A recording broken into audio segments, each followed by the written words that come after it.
We'll talk a bit today about our research, both from the context of the pre-COVID-19 world, as well as what each of you are dealing with, and to some degree, how our research sort of expands into the post-COVID world as well. We're going to hear a bit today about what supply chain masters are doing and what they're doing differently from those who are not masters in the subject. You'll hear a bit more about the value that they drive as a result of being supply chain masters. You'll also hear a bit about some of the challenges that they face that are unique to them and how they actually work through some of those challenges, ultimately trying to drive a license for growth.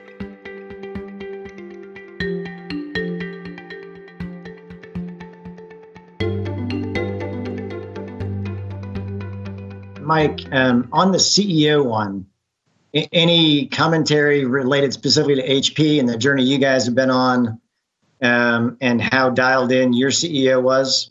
But we've been making significant investments from a digitalization standpoint across the supply chain, cross-functionally. In fact, one of the reasons I'm here and we've become partners with Accenture is and some of the projects that we've dealt with across not only our supply chain, but across really a number of different areas from an operational standpoint at HP.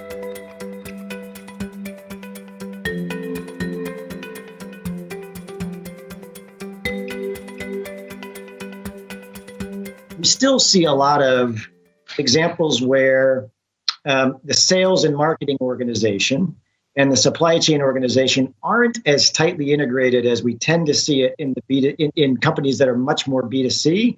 And so you'll oftentimes see strategic initiatives in sales and marketing that sort of run out ahead of supply chain and don't necessarily fully integrate supply chain into some of the strategic decisions and segmentation choices and customer service levels and things like that. And it oftentimes leads to some challenges in being able to serve the customers in the B2B model. Did I describe in any way some of the challenges that maybe what HP faces, Mike? Yeah, sure. That's not uncommon. I think, we see it both with, large enterprise customer engagement where we do business directly. And, potentially we are cutting deals and potentially involving capabilities that then supply chain needs to respond and react to, or even with channel partners, right? Whether those are, commercial partners or retailers. I think we're getting better. I think we have started a lot of collaboration where we're engaging, especially on our channel side, I would say, with capabilities where we are leveraging supply chains at a broader scale across, both ourselves and our partners and our sales teams that are working with those partners. But it's not uncommon. I think we're beginning to try to leverage what we do in the consumer world, the e-commerce world a bit better.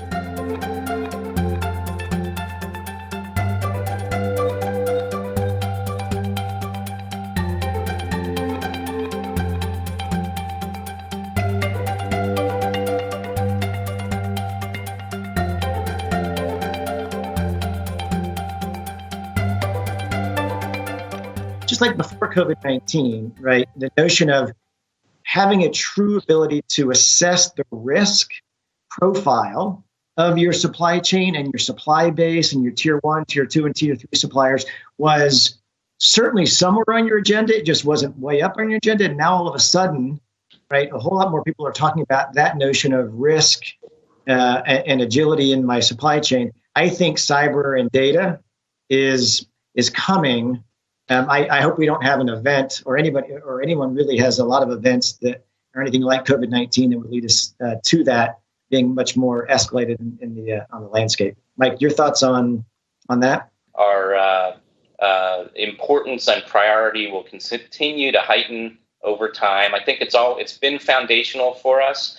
I think we have done a fairly substantial job. Not just before we've seen events in the past, real cyber events. Now, we weren't fortunately affected within HP, but to the effect that certain business partners had been, right? We've put in significant measures, just like you described, to do risk assessments, to test cyber requirements across our supply base, across our partner base. I think, the current environment will just continue to heighten the focus there, right? But I think we've been focused on it. And to me, it's a foundational thing that we've embedded in the supply chain, right, upstream and downstream. So. There are many, many, many of my clients that are now asking themselves the question, again, in the notion of risk, how do I de-risk an event like this from happening again, where the human element of running my operations is so substantial? How can I push the envelope a bit on automating business processes, putting in, streamlined and robotic process automation, or even physical, robots into. And so just as an example, there's a lot of investment and activity in warehousing, distribution, fulfillment, autonomous, warehouse operations and so forth. So I think that's going to accelerate substantially on that front as well.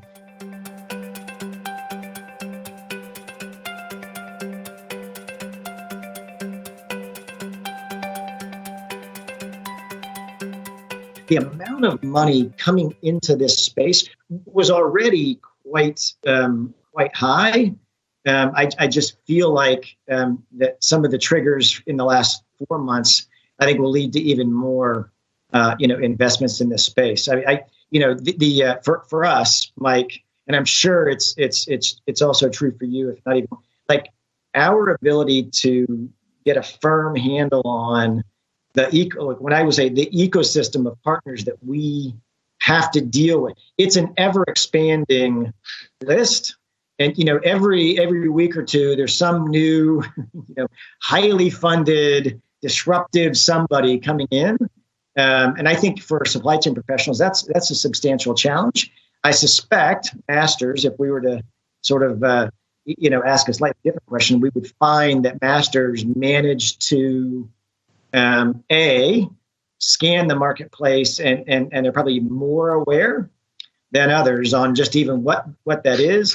And B, have an investment and risk profile that I think is more conducive to experimentation and adoption and acceleration. What I would suggest to you is, there's a lot of complications out there in the world around this, but you need to start with something that's very simple, which is, what is my strategy? What am I trying to achieve?